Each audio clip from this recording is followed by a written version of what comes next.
tanto, dentro de la teología del Antiguo Testamento,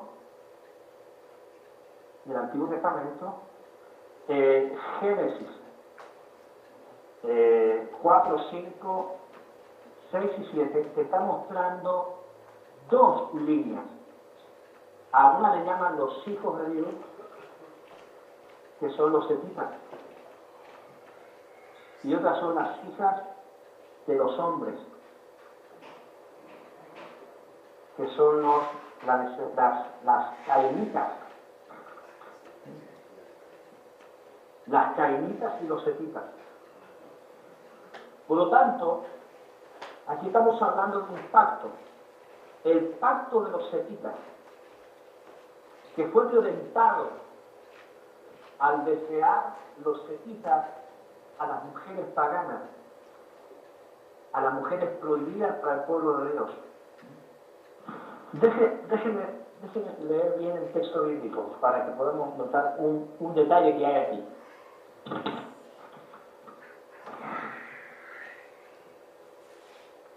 Lo bueno que todo esto se está grabando, hermanos, y van a poder chequear en el Facebook la clase otra vez, para que se recuerden lo que se está hablando, y las copias y todo.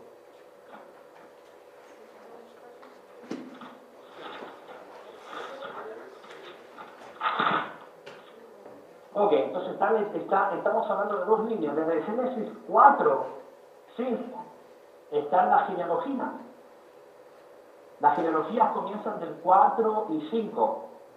El 4 son genealogías, pero el 5 empieza a describir Adán diciendo a Adán tenía tantos años, ahí sale Matusalén que tenía 979 años. O sea, empieza a nombrar todos los setitas. Ahora, por ejemplo, Génesis capítulo 5. Mira, cuando llegas a Génesis capítulo 5,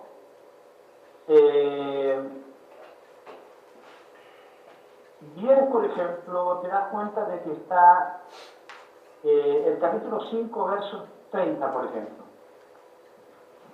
O desde el verso 5, 28 dice: Lamec tenía 182 años cuando fue padre de Noé. Note, está hablando de Noé. Sí. O sea, el último setita que nombra es Noé. Ahora, nota esto. El capítulo 7 retoma el tema de Noé.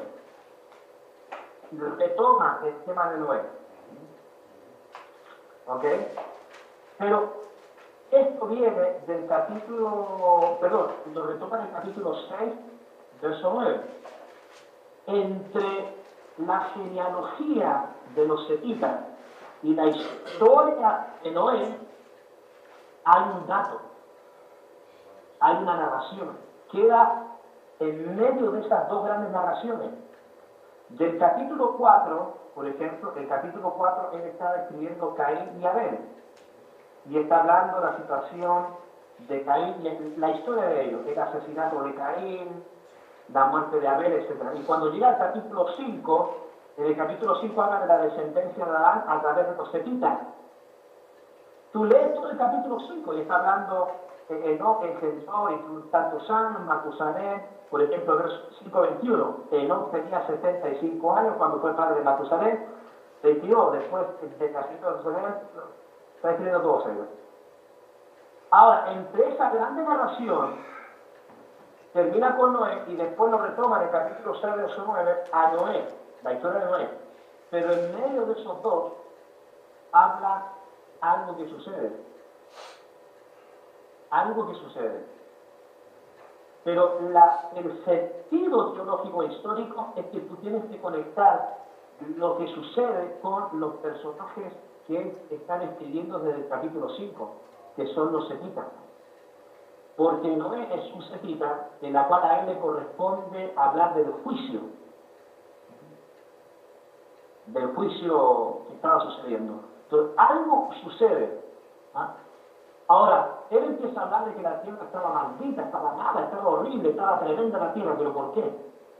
Bueno, de alguna manera trata de explicarnos con la narración anterior del capítulo 6, del 1 al 8. Entonces, voy a leer el capítulo 5 de Génesis, dice, verso 28, Lamec tenía 182 años cuando fue padre de Noé. Le dio ese nombre porque dijo, ese niño nos dará descanso en nuestra tierra y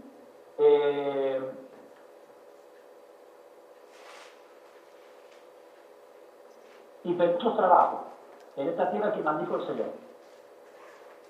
Después del nacimiento de Noé, Lamec vivió 590 años, 95 años más, y tuvo otros hijos y otras hijas. De modo que Lamec murió a los 777 años, el tipo también fue tremendo, de edad. Noé ya había cumplido 500 años cuando fue padre de Sem, Cam y Jafet. Noé tuvo dos hijos a los 500 años. Ahora, imagínate, así termina 5:32. Vamos a 6:9, capítulo 6 de 9, dice, esta es la historia de Noé. Ahora, lógicamente, dice, el 5:32, Noé ya había cumplido 500 años cuando tuvo a sus hijos. La lógica sería seguir por el capítulo 6 de 9. Esta es la historia, por lo tanto, esta es la historia de Noé. ¿Por qué no quiere seguir escribiendo el escritor? Hace un paréntesis para hablarnos de la tragedia de los setitas. De alguna manera para que entendamos lo que pasó y lo que produjo esta generación totalmente descarrilada y apartada de Dios. Porque comienza así, capítulo 6, verso 1. Cuando los seres humanos comenzaron a multiplicarse sobre la tierra y tuvieron hijos, los hijos de Dios vieron que las hijas de los hombres, de los seres, estoy viendo acá, pero aquí me perdí. Ok, estoy en una versión más modernizada para poder entender. Las hijas de los hombres eran hermosas. Entonces tomaron como mujeres a todas las que desearon sexualmente. Ahora dice, cuando nombra a los hijos de Dios, lo pone en minúscula. Los hijos de Dios vieron que las hijas de los hombres eran hermosas y las desearon sexualmente. Muy bien, aquí tenemos un punto interesante. Los hijos de Dios. Recuerda de que él está hablando de la generación de Seth desde el principio. Y después retoma la historia de Noé. Pero antes hay un paréntesis. Y nos está mostrando un detalle para que entendásemos qué pasó. ¿Por qué Dios castigó violentamente a esta generación de Noé? Pero quiere explicarnos desde el principio de todo. ¿Cómo fue la tragedia? Los setitas, considerados hijos de Dios, con un pacto ya establecido, este se casó con este y la descendencia fue, todos son setitas. No puede haber ningún cainita. Por lo tanto, las hijas de los hombres son cainitas. Dicen, entonces tomaron como mujeres a todas las que desearon sexualmente. Pero el Señor dijo, mi espíritu no va a contender con el hombre para siempre, porque es mortal. Por lo tanto, vivirá cuando... Okay. ¿Por qué le resta a ellos? Tiene sentido, porque desde el capítulo 5 está explicando de que los setitas vivían ¿cuánto? 20 años, perdón, 600 años. 900. De vejez extrema, longevidad extrema. Pero la primera referencia es esto, vivirán 120 años. ¿Por qué dice eso? Porque el tema de los años era una bendición que tenían los setitas, por ser una descendencia pura. Ok, dice, al unirse los hijos de Dios con la chica de los hombres y tener hijos con ella, nacieron gigantes que fueron los famosos héroes de antaño.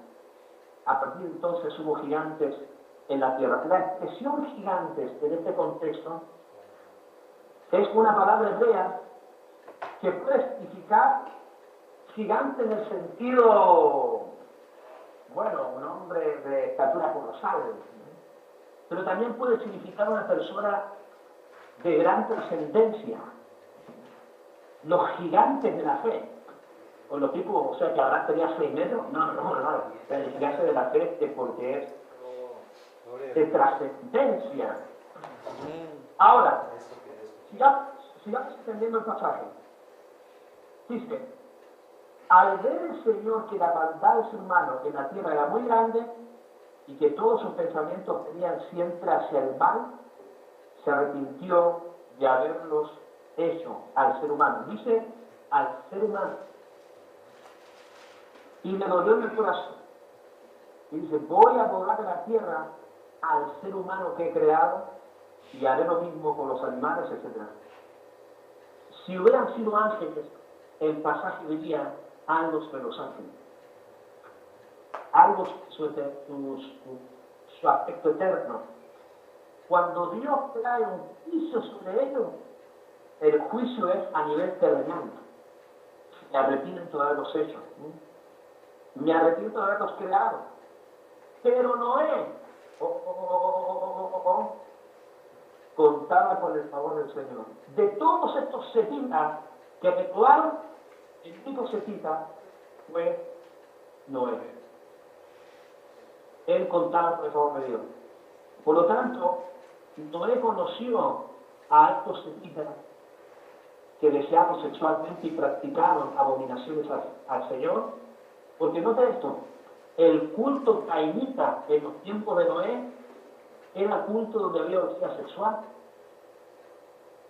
La orgía sexual y todo tipo de desorden sexual era muy común entre las costumbres de tribus cercanas a la familia de Noé. Ellos practicaban el incesto, ellos practicaban la violación. Si nacía un niño, una niña deforme o una niña, la abandonaban en el campo para que las fieras se la comieran. Había todo un desorden.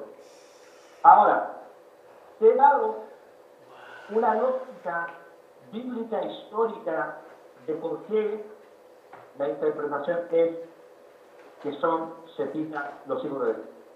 La definición es esta. Ahora, déjame darte un punto de vista teológico. Si nosotros asumimos de que los ángeles poseyeron, los ángeles tuvieron una relación sexual, ahí hay un problema teológico, porque estás asumiendo de que los ángeles tienen ciertas cualidades corpóreas.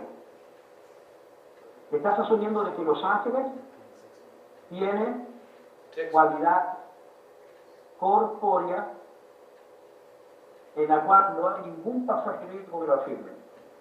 Dice que son seres espirituales. 2. Estás asumiendo de que los ángeles tienen definición de género.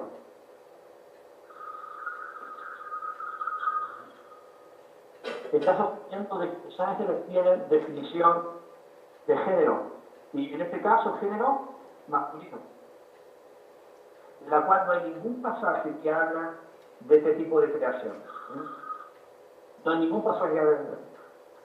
Y segundo, cuando hablas de ángeles, si son ángeles, entonces estás asumiendo que los ángeles tienen, le llamamos nosotros temporalidad. O sea, pertenecen al tiempo y espacio. Y hay otro problema teológico. Decir que son ángeles, tendrías tú que lidiar con estos 3 problemas teológicos. Ya en teología sistemática ya no cabe esta interpretación, no son ángeles, porque tendríamos que aceptar que tienen cualidades corpóreas, tienen cualidades corpóreas, tienen cuerpo. Segundo, tienen definición de género masculino, tienen temporalidad. Y tercero, los ángeles tienen apetitos sexuales. Este es un 4º problema que teníamos que resolver. Por lo tanto, en teología sistemática, esta teoría tiene lugar. No son ángeles los de Génesis 6. No fueron ángeles que se juntaron con las hijas de los hombres, porque a nivel de teología sistemática tendríamos que reconocer esto, y teología sistemática no lo reconoce. Y a nivel de interpretación histórica, teológica y bíblica, se ha explicado de que Génesis 4 y 5 habla de la descendencia de Seth, el 7 habla de la descendencia de Seth, y entre esas tres grandes narraciones está capítulo 6, verso 1 al 9, de los hijos de Dios. Definitivamente son la descendencia de Seth. Amén. Gracias, hermano. Gracias. Excelente, porque es un punto muy discutido dentro del campo no teológico. Hermano, en el campo teológico está superado esta situación. Es simplemente en el campo de la opinión, interpretativa, de la hermenéutica interpretativa. Pero dentro del campo de la teología sistemática o la teología del Antiguo Testamento, este problema ya está superado hace tiempo. Bueno, estimados, la hora ha avanzado. Creo que vamos a dejarlo hasta acá. Le mandé este documento, no sé si lo van a reconocer, bibliología, a su correo electrónico. Sí, lo mandó pastor. Ok, entonces quiero que por favor lo puedan leer por completo esta semana. En este documento hablamos sobre la etimología del texto bíblico, declaración teológica, hablamos de la estructura literaria, paternidad literaria, revelación, inspiración e iluminación, la inspiración del mar de la Biblia, el Espíritu Santo como agente revelador e iluminador, la naturaleza de la inspiración, propósito principal de la inspiración, naturaleza principal de la inspiración. Por favor, léanlo y traigan todo tipo de preguntas y de análisis y de inquietudes para la próxima clase. Porque la próxima clase daré un momento para dialogar sobre bibliología, pero entraremos al mundo fascinante de la naturaleza de Dios. Así que venga con inquietudes, venga con ganas, con entusiasmo de no quedarse dormido, sino que disfrutar la clase. Porque la naturaleza de Dios es una maravillosa. Amén. Entonces, ¿no hay preguntas, hermanos? ¿Otra pregunta adicional? Gracias. Gracias. amén. Pastor, usted esta noche nos ha bombardeado nuevamente de información nueva. No estamos en liderazgo. Estamos como dice, aprendiendo y gracias por compartir su conocimiento. De verdad estamos agradecidos del pastor que está llevando, como dice esta clase, a otro nivel y nos hace sentir bien. Es el sentir de los hermanos. No, gracias a ustedes. Yo me siento muy bendecido y de poder dialogar y de poder construir la reflexión teológica entre todos nosotros, porque teología es eso. Teología no es una experiencia simplemente pedagógica. En realidad, el mundo teológico es andragógico. Esto significa de que entre todos construimos y deconstruimos también algunas ideas que no son bíblicas, que son más bien populares, de interpretación popular, pero no son de fundamento bíblico. Por lo tanto, esta idea de construir y construir es una idea maravillosa. Además, el apóstol Pablo dijo de que con alegría demos razón de nuestra esperanza, así que entre todos hemos dado razón de nuestra esperanza. Yo soy el que estoy más favorecido de estar aquí virtualmente con ustedes. Pastor, sí, estamos Gracias. le agradecemos, pastor. Gracias. En verdad estamos nosotros entendiendo desde un punto de vista no teológico, sistemático. Este curso, debo recordarle algo, pastor, se dictó en el primer nivel, equivocadamente. Fue con otro libro, no completamente diferente al libro que estamos usando, un libro muy grueso. No se llevó más que los primeros 3 o 6 capítulos y realmente fue un desperdicio de libro porque no pudimos cubrirlo en completo. Dígame, esta clase de teología sistemática, fue la que se llamó teología sistemática. Sí, aquí se llama introducción a la teología. ¿Cuál es su equivalente, pastor? El equivalente en qué, en créditos o en valor como... En créditos y en valor así dentro de Bueno, teología, sí. ¿no? Sí. Bueno, Pero reemplazaron por otra clase. Esta clase debíamos haberlo tomado en segundo nivel, pero lo tomamos en el primer nivel. claro. Bueno, generalmente, dependiendo cuál es la preocupación, introducción a la teología siempre se da, siempre se puede dar en el primer nivel, dependiendo cuál es la preocupación de la institución y a qué nivel uno puede llevar a la gente. Por supuesto de que estoy trabajando sobre conceptos no profundos, porque en realidad estaríamos perdiéndonos un poquito en el objetivo. No quiero entrar en detalles de neumatología de manera histórica y teológica, no. Estamos dando simplemente pinceladas.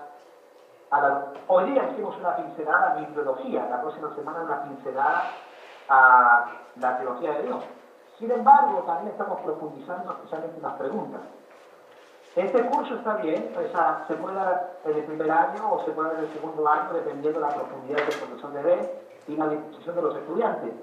Mire, yo personalmente trabajo de acuerdo al entusiasmo. Aquí depende del estudiante. Si el estudiante me lleva a profundidades, nos vamos a las profundidades. Pero si el estudiante simplemente quiere mojarse los pies, solamente nos mojamos los pies. Aquí simplemente es el estudiante. Yo enseño, y si el estudiante se queda clavado a lo profundo, yo lo acompaño y voy a lo profundo, pero si el estudiante solamente está en la orilla, yo estaré en la orilla. Es el estudiante que lleva al profesor a la profundidad. Así que, por favor, hagan preguntas, dialoguemos, animémonos a hacer teología, veamos todo este asunto. Claro, no vamos a empezar a hacer temas, hermano, por favor, díganme quién es el anticristo. No. Nos vamos a concentrar en esto, pero igual podemos navegar en otros temas que son propiamente también del mundo teológico. Pero es una clase bien, es una clase buena y necesaria. Puede ser el primer año o el segundo año, no hay ningún problema. Bien, pastor, estamos agradecidos. Vamos a hacer ya nosotros nuestra oración de despedida. Y pues el otro viernes nos vemos entonces a las 7. Y que vamos a tener, aparte de leer lo que dijo usted, avanzar hasta qué capítulo en el libro. No, solamente concéntrese en el escrito que le mandé y quiero que puedan traer el libro la próxima semana porque vamos a hacer algunas lecturas y algunos diálogos del libro. Ok, está bien, pastor. Bueno. Todos tenemos el libro. Fantástico. Entonces usted ya puede cortar, pastor, la clase a la hora que usted sea. Muchas gracias. Estamos bendecidos por haber compartido su conocimiento con nosotros. Pastor, le agradecemos profundamente y todo esto es obra del Señor que nos está permitiendo crecer espiritualmente. Gracias, pastor. Amén. Gracias a ustedes. Buenas noches, bendiciones.